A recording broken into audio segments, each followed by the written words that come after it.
Halo, berjumpa kembali di Stasiun Review. Dalam kesempatan kali ini, kita akan membahas film terbaru yang tengah tayang di bioskop, yaitu Transformers Rise of the Beasts. Mengisahkan kelanjutan dari film Bumblebee yang rilis pada tahun 2018 lalu. Kali ini ada Maximals, robot berbentuk hewan yang berevolusi dalam sebuah planet hutan. Planet tersebut dikolonisasi oleh Transformers bertahun-tahun lalu. Planet para Maximal lalu kedatangan Unicorn, dewa kegelapan pemakan planet. Unicorn lalu mengutus Terrorcons untuk mengambil kunci Transwarp yang bisa membuka portal ruang dan waktu. Unicorn akhirnya melahap habis planet tersebut, dan para Maximal yang selamat kabur ke bumi dengan membawa kunci Transwarp dan menyebak Unicorn di semesta mereka untuk selamanya. Bumi pada tahun 1994, Noah Diaz tanpa sengaja bertemu Autobots Mirage dan lalu bertemu dengan para Autobots lain yang dipimpin oleh Optimus Prime. Di lain pihak, ada pegawai museum bernama Elena Wellich yang tidak sengaja memecahkan kunci keberadaan Transwarp di bumi.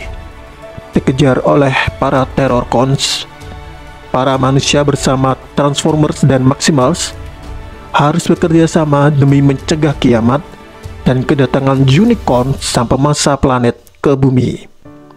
Rise of the Beasts merupakan kelanjutan dari film Bumblebee yang rilis pada tahun 2018 lalu. Awalnya, timeline film ini membuat bingung karena cerita Bumblebee tidak selaras dengan Transformers versi Michael Bay. Lalu semuanya menjadi jelas saat Unicorn muncul dalam trailer Rise of the Beasts. Unicorn terlihat berada di luar angkasa, sementara itu Unicorn dalam Transformer The Last Knight merupakan inti bumi dan hanya terlihat tanduk mencuat dari dalam bumi. Hal ini menandakan bahwa Transformers benar-benar direboot mulai dari Bumblebee.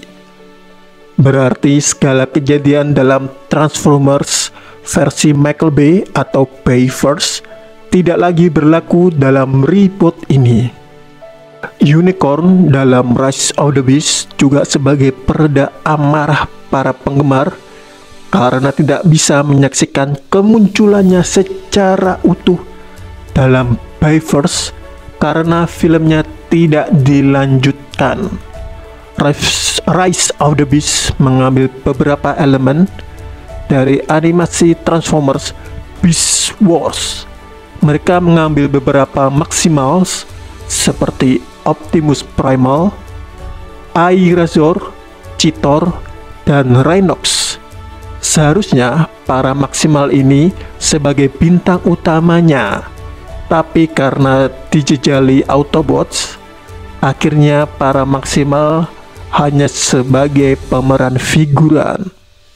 Ceritanya juga tidak jauh beda dengan Transformers versi Michael Bay, terutama Revenge of the Fallen.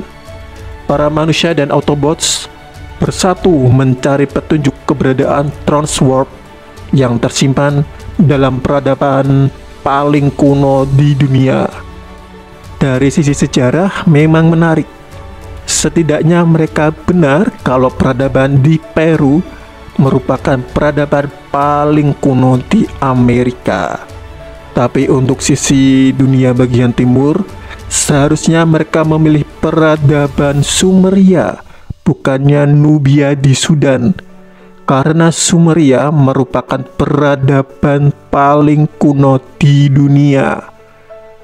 Plus lainnya, desain robot dalam film ini mirip sekali dengan versi kartun jadul dan versi komik.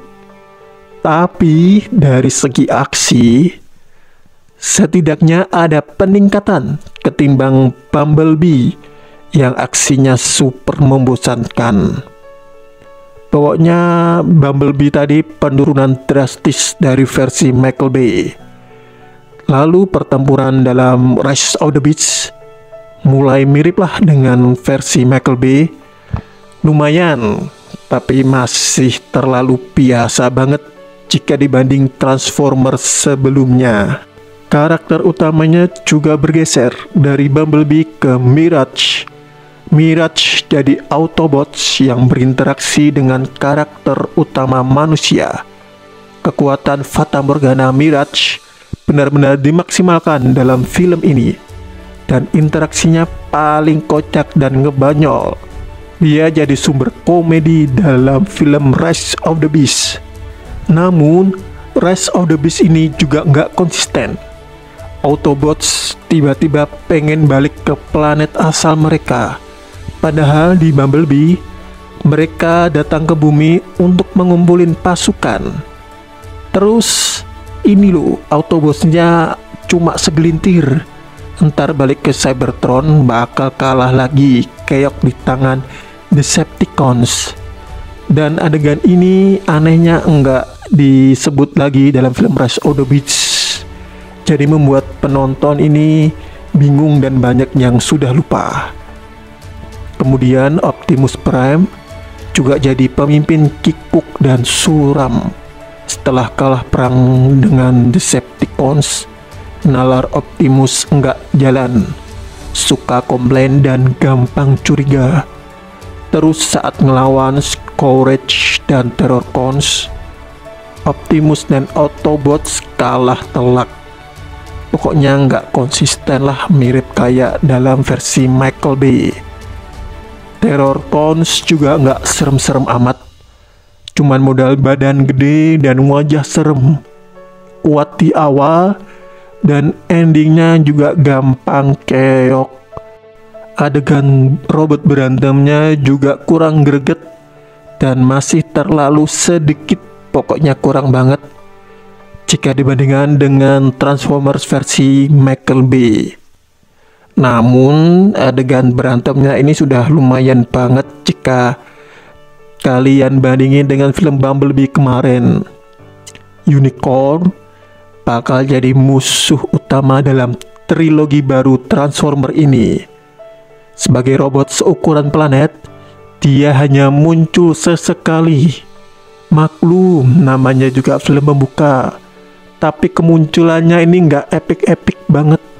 Saat ngancurin planet cuman gitu doang, cuman diperlihatkan sekilas, nggak ada kengerian yang ditimbulkan.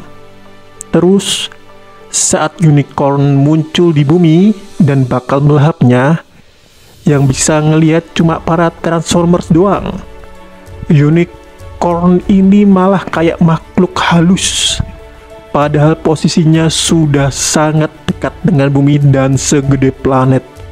Manusia malah nggak bisa ngelihatnya dan cuma terlihat seperti awan hitam misterius. Ini film robot atau film debit-debitan sih, pokoknya nggak jelas lah. Terus kemarin kita nyoba nonton yang versi 3D, pokoknya udah effort banget dah diniatin nonton 3D yang letaknya cukup jauh dari rumah. Karena ini ya, adegan 3D Transformer itu teramat sangat keren, pokoknya ajib banget. Dan 3D Rise of the Beast, ya ampun, super duper hambar, nggak berasa banget 3D-nya. Pokoknya kesel banget deh pas nonton. Nggak ada adegan pop out yang keluar dari layar. Padahal Transformers pasti pegang Michael Bay, 3D-nya itu nggak boleh dilewatin. Banyak banget adegan super memukau dan melompat keluar dari layar. Terus CGI di film Rise of the Beast ini juga kurang bagus. Apalagi pas adegan di dalam air, pokoknya kelihatan jelek lah. Ditambah 3D ampas, klop banget ini film, ya mengecewakan pas nontonnya. Rating pribadi untuk Transformers Rise of the Beast adalah 6 dari 10. Judulnya ini loh, Rise of the Beast, Tapi para beatsnya, para makhluk buasnya cuman jadi pajangan. Tetap Optimus Prime dan Bumblebee yang jadi sorotan utamanya. Terus ketambahan ada si Mirage. Berita kemarin yang bilang sampai ada sekitar 12 tim editing yang berdebat soal film ini, ternyata memang benar. Rise of the Beast ini terasa banget banyak adegan penting yang dipangkas supaya durasinya bisa jadi 2 jam. Memang ya udah bener banget Transformers digarap Michael Bay. Pokoknya Michael Bay juaralah buat segi actionnya dan segi perangnya. Apalagi adegan kayak gitu di versi Michael Bay digarap dengan serius dan puas banget nontonnya. Ditambah 3D-nya itu memukau dan memanjakan mata. Transformers Revenge of the Fallen dan Age of Extinction jauh lebih memuaskan ketimbang Rise of the Beast. Spoiler, jangan diterusin kalau belum nonton. Di ending diperlihatkan bakal ada kolaborasi antara Transformers dengan G.I. Joe. Keduanya merupakan mainan yang dibuat oleh Hasbro. Pihak studio berdalih Transformers dan G.I. Joe masih dalam satu universe. Sebelumnya memang sudah ramai berita kalau Transformers dan G.I. Joe bakal collab bareng dan dipertegas dalam ending Rise of the Beast. Tapi saat kemunculan G.I. Joe di akhir film, penonton di bioskop sini sepi, nggak ada yang heboh atau teriak histeris. Jujur ya, diperbaiki dulu lah cerita dalam reboot Transformer ini. Pokoknya dibuat sebaik mungkin sebelum main collab-collaban. Ini aja ceritanya udah ampas, apalagi mau main collab-collaban. Ditambah film G.I. Joe sebelumnya juga nggak laku-laku amat, malah bisa dibilang flop. Terima kasih sudah menonton. Jangan lupa subscribe, like, dan share ya. Terima kasih, dadah, sampai jumpa lagi, see you.